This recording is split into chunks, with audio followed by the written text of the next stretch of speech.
instant karma's gonna get you. Gonna fuck you up. So I've been listening to some John Lennon stuff recently, and I saw this song called Instant Karma that he made, and I was looking at it thinking, firstly, like, have I listened to the song before? Have I heard it while just browsing through Kohl's or Woolworths or wherever? Just that kind of shit. I was wondering about it, and then I also wondered, is this, like, did this song invent the whole meme about instant karma, you know? Where you have just a general thing where, like, oh, someone fucked me over. Well, then I just had to wait a little while until the next bad thing happened to him. And then when it did, I'm like, yeah, that happened because of what you did to me. Yeah, that's instant karma, baby. I thought that's what the song was going to be. I thought, like, genuinely, I thought the lyrics really were going to be like, you know, instant karma. Oh, cut me off in traffic. Now your wife has cancer. Oh, it's the karma gonna get you. I thought that was what it would be, you know. Be like, you've enacted war crimes. Now you dropped your toast. But no, I guess not. I guess it's just I don't know. Like looking at the lyrics, like what he's just like saying, "Ooh, it's gonna come and get you. Yeah, instant karma, gonna fuck you up. Yeah, but we all shine on." Like, you know, like, oh, you know, you will get fucked over for what you've done. But then again, also, we all shine on and we're also all the same. And we're all communistically equal and we all... I don't know. But I got to say, that song is a bop. Ultimately, like, I threw it on. And not only are those kind of shitty lyrics not there, not only that, but also the music is good. It's just a real bop, even though... John Lennon once screwed me over, and I always waited for some sort of instant karma to get him, and I had to wait a long while, but it eventually came. But anyway, I thought I would just come here and just say, it just sucks, the thing about life where you have something good come into your life, and it feels good, but then when it's taken away, it's worse than when you were before that thing came into your life, you know. Like, you feel like you have this good thing and you're like, oh, yeah, this thing, oh, it's so great. But then when it's, like, not working the way it should be, you know, then it just feels like, it sucks, you know. I thought this was a good thing and it turned out to just be a burden, you know. And this is just how I feel about some of the things going on in my life. Like, specifically, the bottle deposit place near my place. It just sucks, you know, because when I first saw this, I was like, oh, yeah, man. Oh, cool. Like, just being able to take my bottles there. And I was like, oh, wow, man. This works out for everyone. Like, you know, we get less fucking, you know, trash being thrown around, you know. Like, we're recycling. And then also, I get money out of this. All right, man, this is cool. If I, like, wait 2 weeks, I'll probably have like 16 bottles to deposit. So, you know, that's $1.60 for me. Hooray, whoop-de-doo, that's $1.60 off my IGA spend. But the reason I feel so bad about this shit now is that I guess the reality is you kind of have it in your mind, you think it's going to go a certain way, and then the reality is just different. Because the last time I went there, well, I feel like this has been happening a bit more, but like when I go there with my bottles and everything, my 16 bottles, I'm like, oh, I'll get a little bit of money off, whatever. But the last time I went there, they were like every time I go there, there's like some family or couple or whatever who have like huge bags of like, these people must be alcoholics because they're going through like cases of fucking VB cans and everything, and it's just... They must be getting hundreds of dollars worth because they just got massive, like, homeless person kind of bags of bottles that they have, you know, and like cans, and they have cans. So at the bottle deposit, there's 2 for, like, glass bottles, and then there's 2 for, like, plastic and can, which is mostly what I'll be using. But when I went there, they were using up both the non-glass ones, but then one of the non-glass ones got fucked up. And said like, oh, there's an error, we're restarting. So I was just standing around with my dick in my hand, and I'm like, I just came here to like get that voucher and then get some shopping. And I'm like, nah, I'll just pour these cans down the fucking bin. I put them all down the bin, and this is how environmentalism is going in Australia these days. This is what happens. It's like, yeah, man, all right, I'll take my cans to get recycled. And then when you go down there, you got like 12 cunts there with like massive bags with like 1,000 cans in there. And you're like, no, I'll just toss these out and fuck it, who cares? It's as if like I was gonna find $1.60 on the ground, but instead I didn't. So it's not that bad. But it just sucks, this whole thing about, I was promised this thing and now I don't have it, you know. Man, why would you show me that shit if I can't have it? It makes me think of like, I've seen certain YouTube videos about like news stories, I guess, about people who like win big at a casino or something. Like they go to a casino, they do a pokies, and they win like, you know, 25,000, however many thousands of dollars, and they shit their pants, they're amazed. Like the pokey literally says, you won, congratulations, you are that one person, hooray, you are lucky, and it shows you the amount and everything, and you're like, fuck yes, I did it. You get your $85,000, but then the casino just goes, nope. I didn't know you could do that. I didn't know you could run some sort of system, like let's say a gambling system, where, you know, obviously people are going to be losing lots of money and you get that money. But I didn't realize that even if someone wins, you could still say, no, you didn't. All these times the casino wins are like, oh no, this is correct. No, this is right. No, give us your money. But if you win and you want to take like a fraction, the smallest amount from them, they're still going to be like, nope. Oh no, the machine was malfunctioning. No, you didn't win. Oh well, look, we will give you a just because, you know, you were inconvenienced by the machine malfunctioning, because it's not meant to tell you that you've won. You never win on these machines. But we will give you like a little voucher so you can come by here and use that voucher and then actually spend more money while you're here. Like, fuck off. It's such bullshit. It's such bullshit. This is the sort of thing that just makes me want to become a terrorist, you know? Don't you just want to go in that casino and just 9/11 it? And that's how I feel about this whole bottle deposit thing and a whole bunch of other things in my life where, you know, just don't cash your chips, you know? Just don't even fucking play the game, you know? Just stand around watching all these losers, like, win and lose and everything. And then when you see... The best thing is when you see one of them think they've won $85,000 on a pokey and they're like, oh my god, I've won! This is it! I've got a set course for the rest of my life! Yes, my whole life has changed for the better! And the casino just goes, nope. No. But the machine says, oh, no! Nope.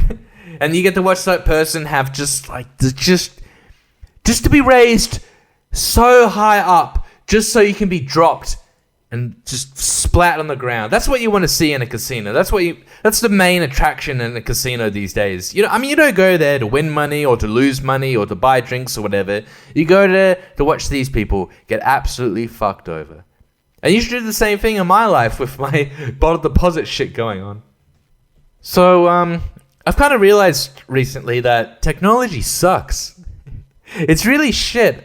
I'm really noticing a lot of really bad things. Well, I've been noticing this for like 20 years now, but just, I actually wrote down like iTunes sucks.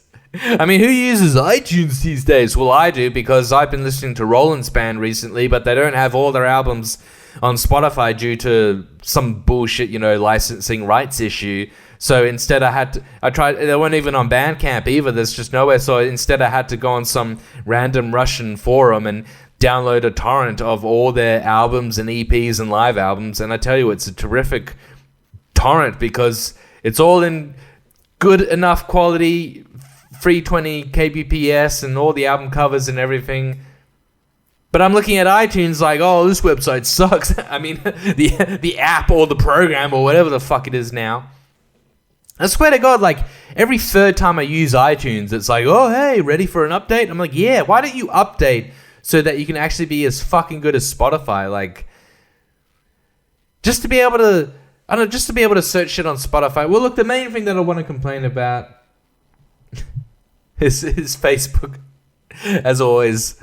I'm really trying to get off Facebook, as I've been saying for the past 15 years now.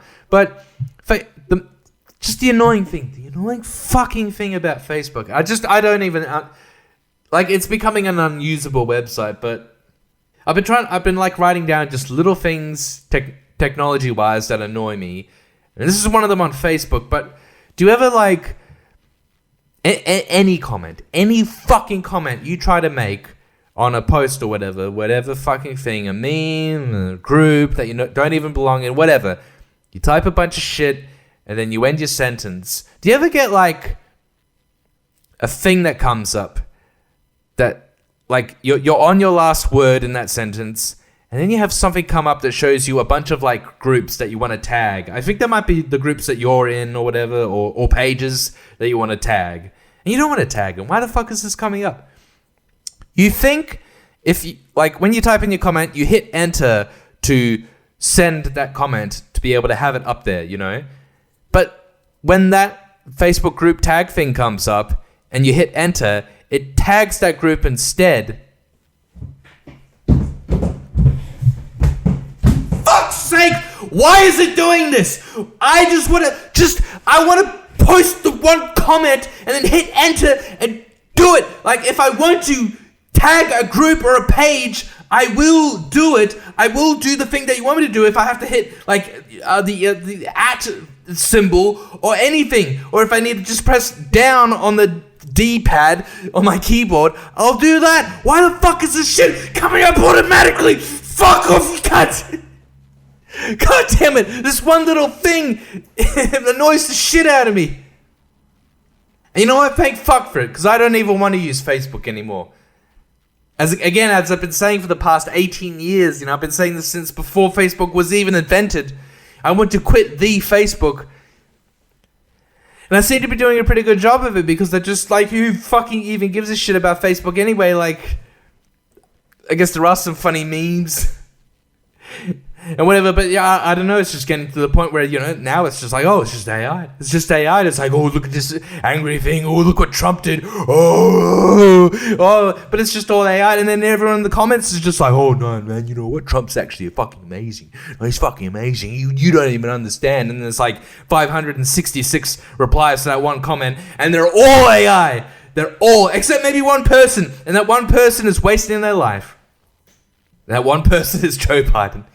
Oh man, it's completely inane. Just to have something like a feature on your website where, like, fine if you want to, like, you know, tag a group or a page or whatever, sure. But for it to come up just automatically, like, now when I type a comment on Facebook, I automatically hit the home button, because the home button will take you to the beginning of your sentence, which is the beginning of a word, obviously. But then it won't be tagging anything. It won't do it. I've been doing that automatically, even if it like doesn't come up with the page or anything. Although what I've actually been doing is not using fucking Facebook, because Jesus Christ, scroof, fucking oof, fucking Facebook's annoying as shit.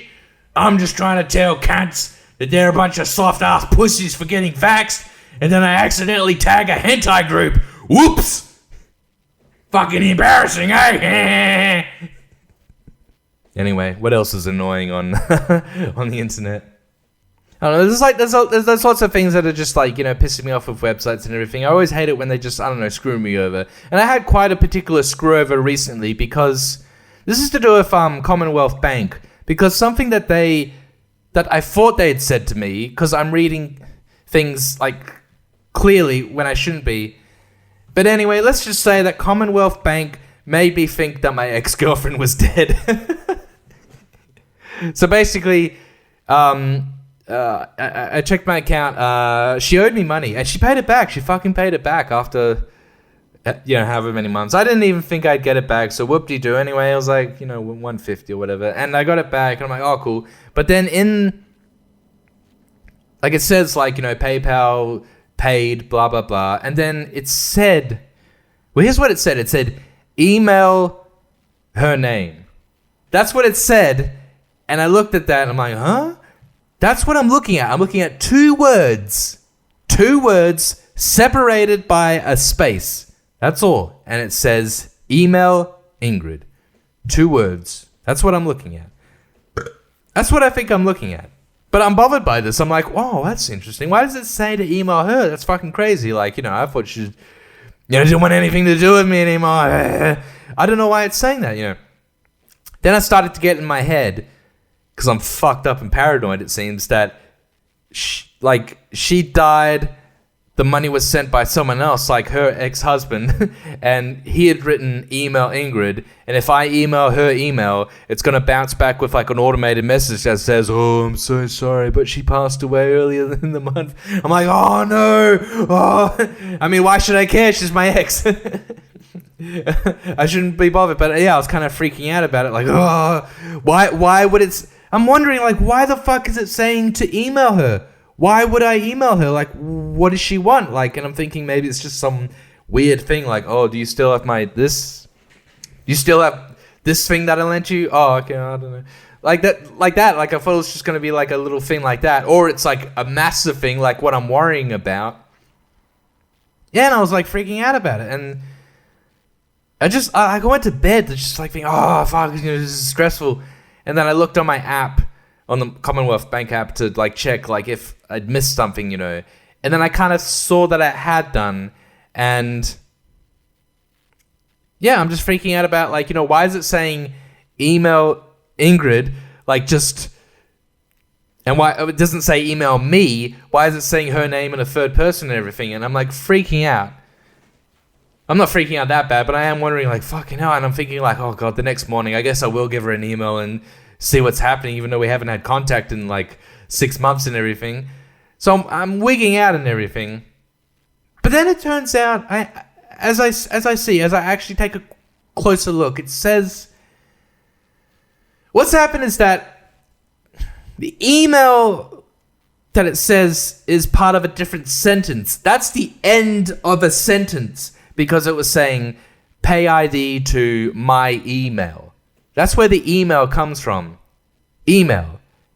And then her name, Ingrid, there, is just, it's just there for like a reference name, That's all it was. It was just there as a reference name. So, email and her name are 2 different things. So if that's the case, it would be fucking nice to have a little bit of a fucking full stop or a line or a dash or any fucking thing in between those 2 things. Because if I looked at that, I would look at it and I would think, oh, email, full stop, then her name. These are 2 different things. I don't need to worry. But instead I was retarded enough to look at this and think like this was a full fucking sentence, and this is what like fucking got me going for the night. So thanks, Commonwealth Bank, for not using fucking punctuation, you fucking dirty cunts, making me think that my ex-girlfriend's dead. I should mention that she was like kind of sick and in bad health, but I wouldn't say lethal bad health by the time we were broke up. But yeah, it's just, I'm a man of punctuation, because that email, it was on its 1 line, but the email part was meant to be part of something else, and it just went down onto like another paragraph, and then along with that paragraph, it just had that name, and oh God, I can't deal with like this retarded stress on top of everything else, and it's just such a fucked thing. Yeah, I guess I'm just looking too far into things, but then again, as I say, have a bit of fucking actual punctuation, and you will have a fucking 2 different words, 2 different sentences, 2 different things, and this never would have happened. Why would there not be any punctuation? Why would there not be a full stop? It's like, this is the end of what we're trying to communicate. Full stop. Also, here's a new sentence. Oh, God fucking damn it. Oh, fuck it then, who cares? I was having a look at my 1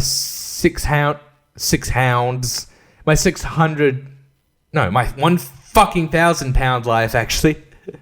I saw on, I had HBO Max, and I started watching, like, well, I scrubbed through very briefly, my £1,000 life, which is like 2 sisters, and they both add up to £1,000 between them.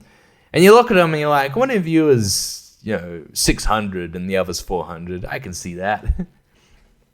So the 400-pound one was, I'm watching a little bit of it, and even just like looking through the episodes and like, or just reading, just looking at the title of the fucking show and then the banner for the show with these fat chicks being, I'm like even they're not femcels. Like femcel is the greatest cultural appropriation crime that there is, because there is no fucking female in the universe that is an incel. It's just you're fucking yourself. You're literally not going outside. You're not going on online dating. You could easily. This is like super male centric, and you're just culturally appropriating it just because it looks cool. Well, fuck you, bitch. And these chicks prove it, because this fucking 400-pound chick, like, is getting married to a guy who's not 400 pounds.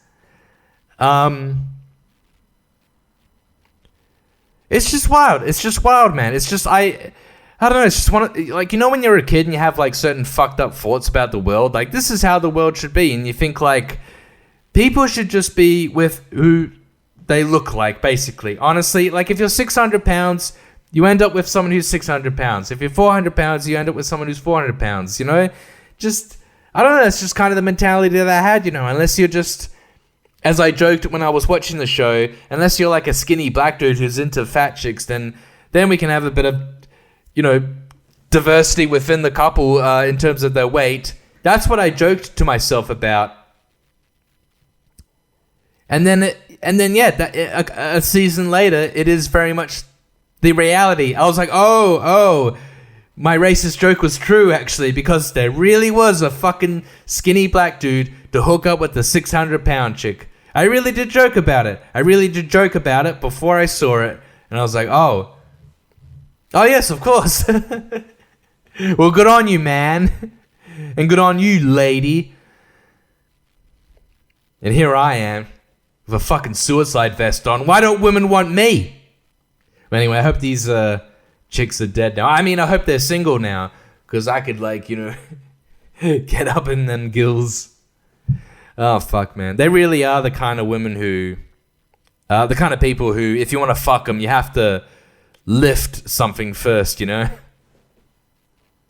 mean, that's really something, I guess they seemed nice. Cool. They were nice and funny. I guess I want to fuck them. These, like, horrendous abominations of physical humanity. Oh, they seem like nice women, I guess. Well, actually, no. Sort of. Maybe not. Definitely not. No, I guess so. They're not the kind of cunts that are on that, the other medical shows where they're just like, oh, why can't I lose the weight? Oh, why can't you make me lose? Why can't you liposuct me? You need to lose more weight before you can even be eligible to get liposuction. Oh, it's fucking bullshit, mate. Just make me skinny, can't. So, onto car safety features now. I'm thinking, I saw two videos, and I can't remember one of them, but one of them, like, I'm noticing, like, car... Oh, no, I remember now. So, there's certain, like, I guess, like, car safety features, modern day car shit that happens nowadays. Like, when you try to operate a car and it's just, like, does the opposite or whatever. I'm noticing how it's, like, dangerous. I'm noticing how people are getting fucked up by sort of... I don't know, like, I guess I watch a decent amount of, like, car accident videos. Not just people driving, but people just getting fucked up. But I saw one where... And there's probably, like, more than just one of the... But, like, a guy drives his car into, like, a lake, and the car starts filling with water, and he can't get out the car. He can't open the door. Like, I don't know if the water pressure is pushing against the door. I don't know. But he can't... It just seems like he can't do anything, and the car fills up, and he's like, oh, and I don't know, he drowned to death, I guess. I don't know. Poor fucking bastard. Because these fucking... Like, I mean, I guess his life would be saved if, when you put down a window, like you just press a button and it goes down, you're not winding down a window. But if you could wind down a window with that fucking analog technology, if you're like deep in water, you can just do that. Your car fills up with water, sure, but you out the window, up to safety, woohoo, like whoop-de-doo, like instead of like, oh, let me put down the window with the button. Oh, it doesn't work because the car is filled with water and it doesn't work now. Oh no, and I can't open the door either. Oh, I guess we're gonna drown to death then. I mean, what's up with this? I mean, I guess it's not a safety feature.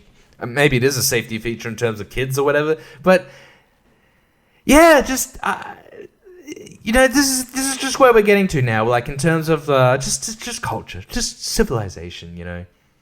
It does seem like we hit a peak, and now we're at a peak over the peak now, where shit that's meant to be convenient will just kill you.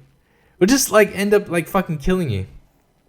I saw another video of a bunch of dipshits in a car, like, and they lit the car on fire, like, on the inside because they're dumbasses. They didn't mean to, but and there's two dudes in the back. They get out. I think they get out, but then like they're trying to open the doors and they can't. And it's like, well, just unlock, like press the button on the car keys, right? That will unlock them. What do you want to do? Like stick the key in the thing and turn it to actually open it and everything? I don't know, but like I don't know like why that door and window and everything wasn't open. It just seems like once you get in the car, it just seems like you stay in here now. You stay, don't you leave. Unless like you take your keys out the car, you leave the car.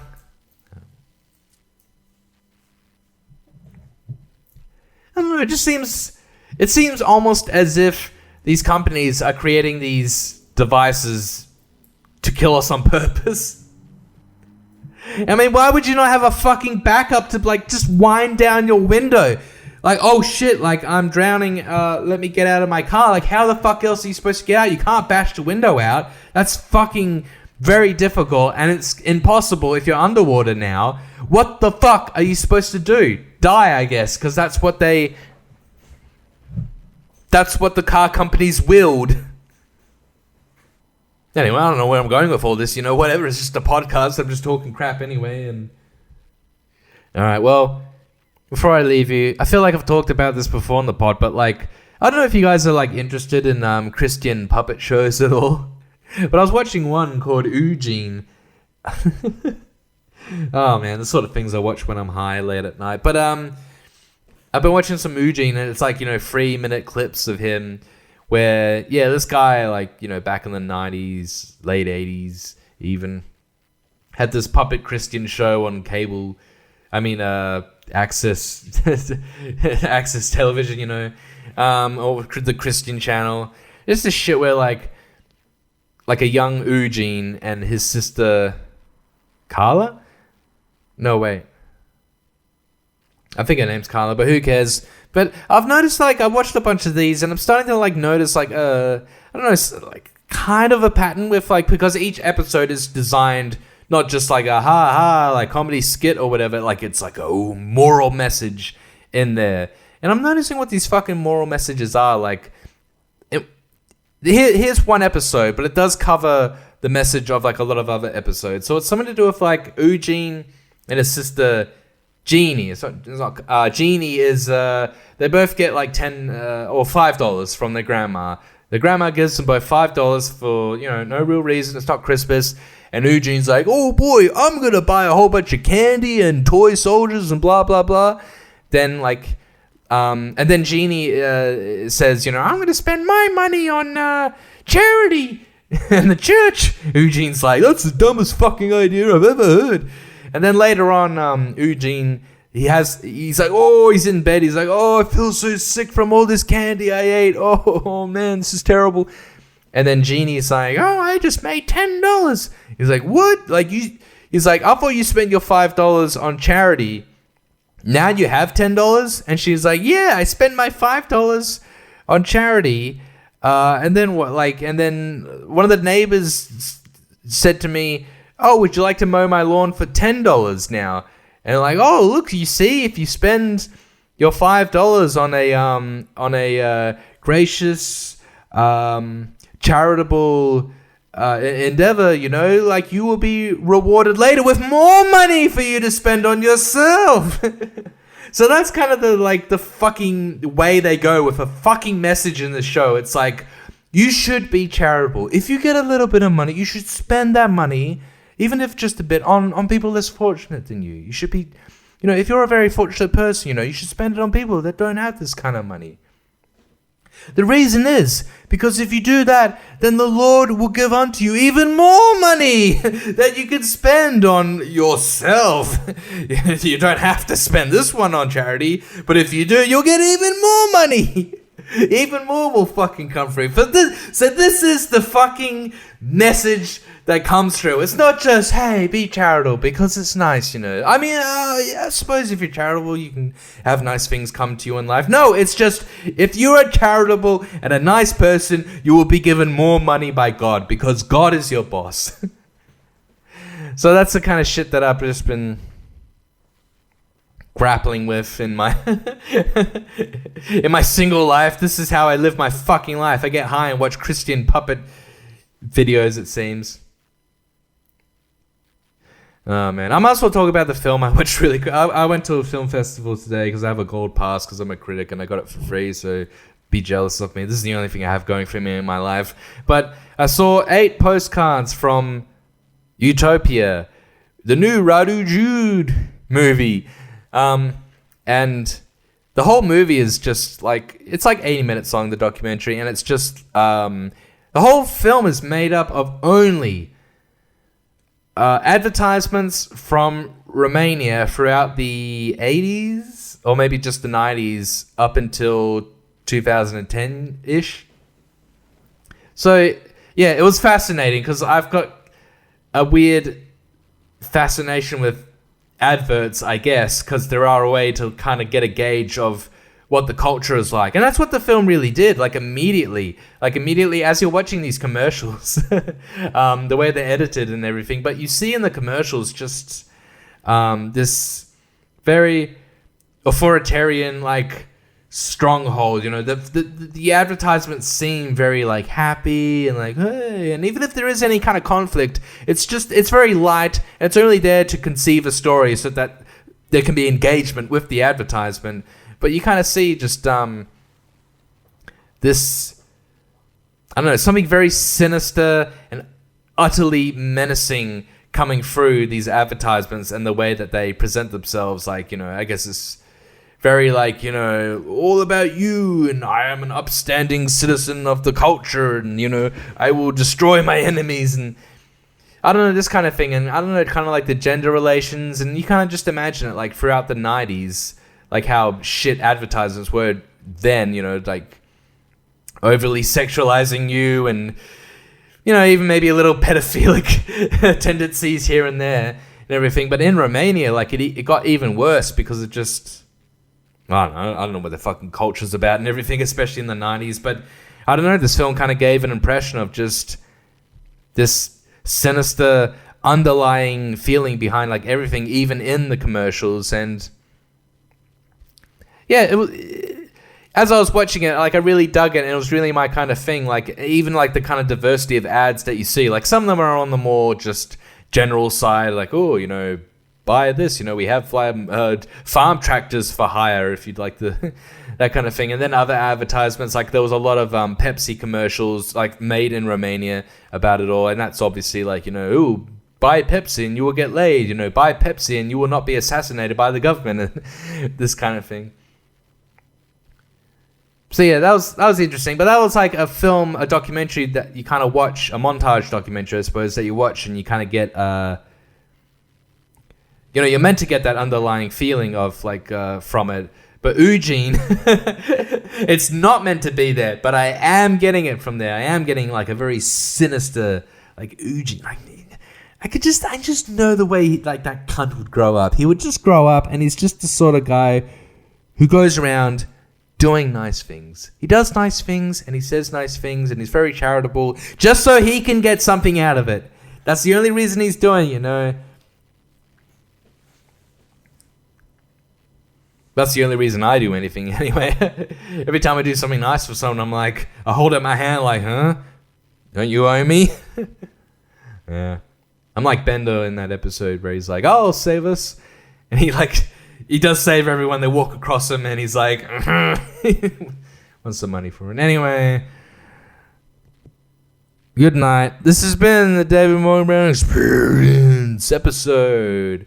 I can't believe it. Like, I'm past 100 episodes. I've done 100 episodes of this shit. No one's listening to this podcast. Some people listen to the shorts that get put up on YouTube. Hopefully something good's come out of this for toe night. I don't know. I'm mildly drunk.